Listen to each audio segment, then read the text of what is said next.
I am worried that the answers I was born with have long since rubbed away. If there is a new place on this body, an undiscovered patch of skin concealed somewhere on my surface, as yet unhandled, I would like it to show itself now. I've turned keys under my tongue, combed my scalp for passageways. I wrote open sesame on the mirror, tried unfamiliar trips, hoping to scrape a knee I never had. But all I've done is scour the familiar sore. Maybe this place waits like a brigadoon, emerges from my mist once every 100 years, hoping no hunters stumble past. Maybe there's a spell I have to say perfectly to make it appear. Maybe this is it, the plea that will produce the kept secret, the wardrobe my questions can climb through into the hidden realm, where I am complete as a snowfall that no one has yet woken up under. A list of nevers. Let your host do the dishes. Forget to write a thank you note. Use soap on the wooden bowl or metal on the Teflon. Stay with a man who hits you. No matter if your best necklace is on the nightstand. No matter if every coat you own is hung in his closet. No matter what he says, it will never only happen once. Bad vision, swimming lessons, her youngest daughter. I'm sorry. I meant to be more careful, but left too many pieces of that girl in places I've been warned not to return to.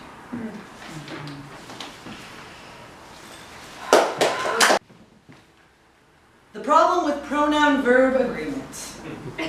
We have drunk, instead, again. We have eaten pizza and thrown it back towards the plate, the two-fingered pitch, curveless ball, constant umpire proclaiming out. Now we are headed home, to lose at solitaire on our iPod until sleep sends us into another morning of sucking it in and arcing our back before the mirror arcing back. Until then, we will play the cards on top of each other until there are no pairings left. We are tired of having our ass handed to us at solitaire. We are tired of handing our ass to ourselves. We ought to take our girlfriend home, to where the grit on the floor is familiar, and slide our cheek up her thigh until the wolf spiders know we live here, and the flies stop hatching around us. Hold her through an entire species life cycle, weeks at least, however long it takes to blur into a different, restive body. On the first day, light. Copper sheen, hint of dawn stamped between my thighs. By morning, I am a new shore. My crux the border between the land from which blood runs and the water it rejoins. Waistbands snap line between sea and sky, horizon pressed across hip bones. Disinclined to be fruit tree who yields fruit after its kind, I let seeds go empty to the earth. I never once say let there be, will not make myself a moon, or bring forth abundantly moving creatures that have life. Instead, I am the fortunate sort of God who gets to choose against creation.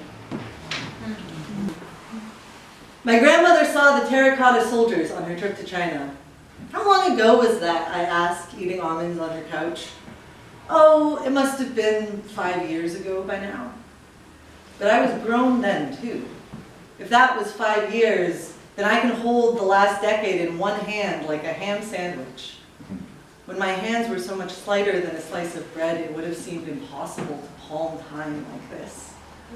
My grandmother is holding more than 10 ham sandwiches. Was it cool? I asked. It was madness, she says. It was mobbed. You had to fight to the railing just to look into the pit. Palimpsest. After the stroke, my grandfather was a palimpsest in a high-backed chair. When dinner was done, he'd look up, effaced, asked what had just been for dinner. Look at what's left, my grandmother would tell me. Scraps of gristle and a trace of green, lamb with mint jelly. Mayo smears, a round bone, pork chops, and coleslaw. Then she'd clear the plates, give the scraps to the Spaniels. Even people have tides, my father told me on a beach in Puget Sound. It's easier to see in a body of water, but we're pulled to a tiny bit taller twice a day. With my tide kept high, the things I've lost are just gone things. But when the waves wash out, what I forget rises and darkens. The pointless shapes of parties where we girls learned to dance like snakes while gin thickened in the freezer. The ebb and flow of thirst. The gallons of shame I can squeeze from half a lemon of misstep. That eventually I'll have to quit.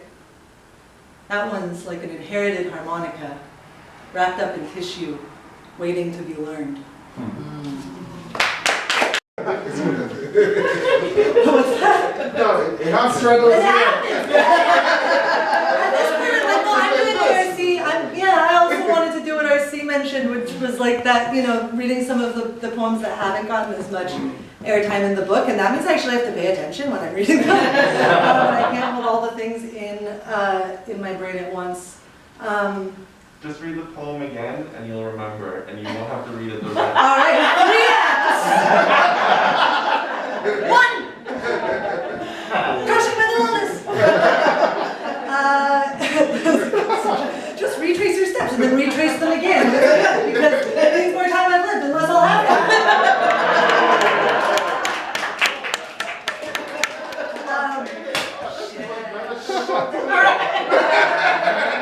It was great. It's true. We could keep going. We could just polymers this shit. Speaking of which, maybe she didn't think it was a good time for a tennis metaphor.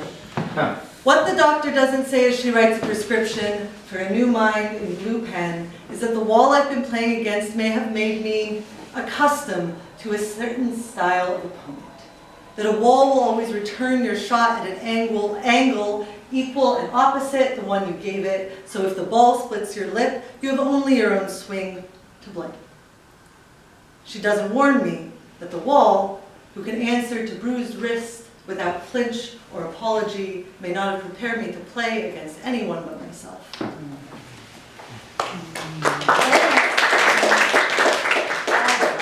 Okay.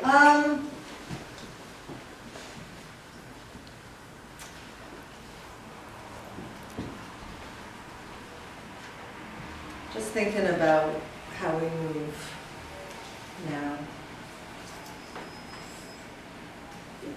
All right.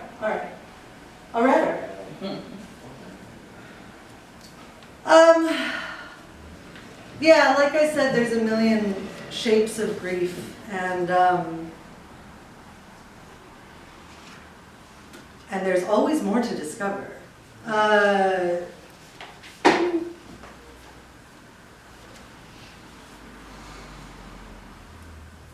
One thing that I'm finding in this grief that I'm in right now is that for whatever reason, it's giving me permission to be so fucking unmasked, which is making me realize how much masking I do most of the time. It might just be that it's fucking exhausting. Like, grief is calorie burden shit. And so maybe I just don't have the energy. And I'm not saying you should go about it this way, but like, man, would I ever recommend just trusting that either no one is paying enough attention to you to care, or B, the people around you love you enough to like be cool with your weird ass intense self. And there's so much to be found in allowing dissolution, dissolving to happen in containers that hold us safely. Poetry is one of those containers. The communities around poetry, the relationships that so many of us have forged through it and because of it, can really be one of those containers. I mean, I made the joke after RC read about now for something completely different, but like, honestly, it's so mind-blowing to me to be in the company of RC and of Brandon and to have these books sitting next to each other, even just like on my own shelf, And when I read them, and when I read so much poetry, when I look at art, when I listen to music, when I move in the world of expression, what I notice is that we're all doing the same fucking thing. We're all trying to turn over this jagged stone, this irreconcilable relationship between how much we fucking love the world and how much it hurts the world and the love.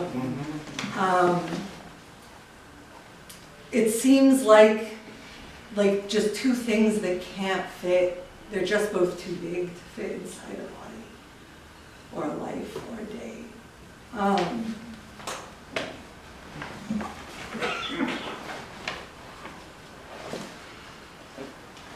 And because I just gave myself such a perfect fucking segue, I'm gonna read you a poem that's called "The Problem with Being a Box Too Small for Its Contents."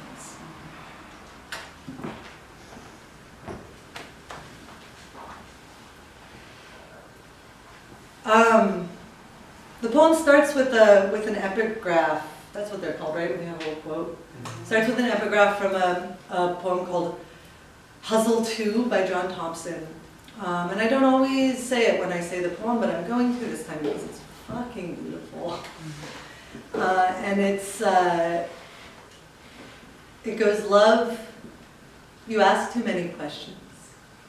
Let us agree we are whole. I take apart the watch you left here 1,000 times each day. It does not help me understand time. I press the faces of our mirrors together as if I could pin the infinite, but the glass will not be rasped back to sand. I try to sift the love from grief, the grief from love, and only succeed in splitting my own atom.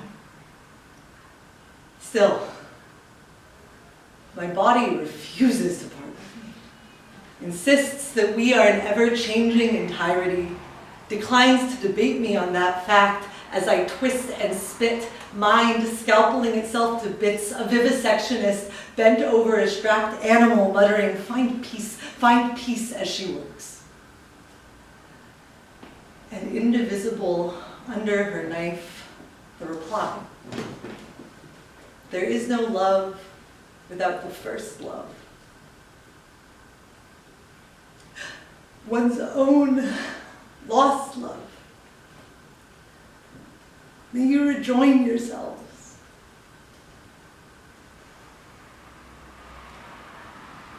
May you survive.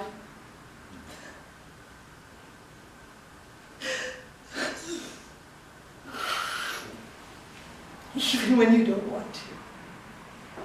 I'm going to read one more.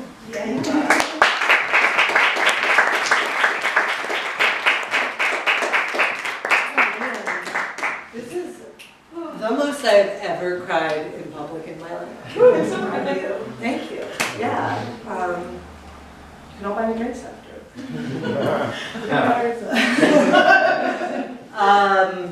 I was in that bathroom being like, should I put mascara on my bottom lashes? Obviously I should. I want my eyes to appear open and youthful.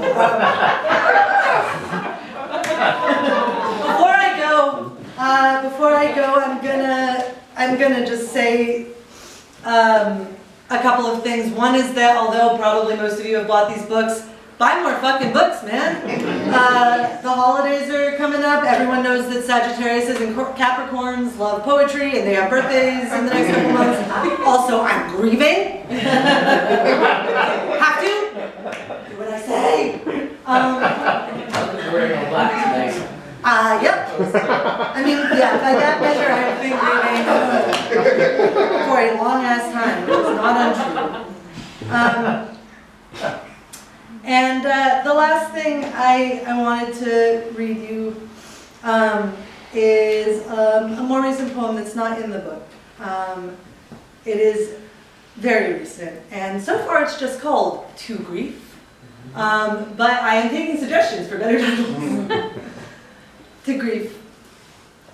You show me how to brush myself in rose oil and blood, provide the cry that can convince the moon. In return, I love you, not as a traveling teacher, but as the wolf who raises me. Your warm muzzle and the meat you bring in your belly when I am too young to stalk and my teeth no match for bow.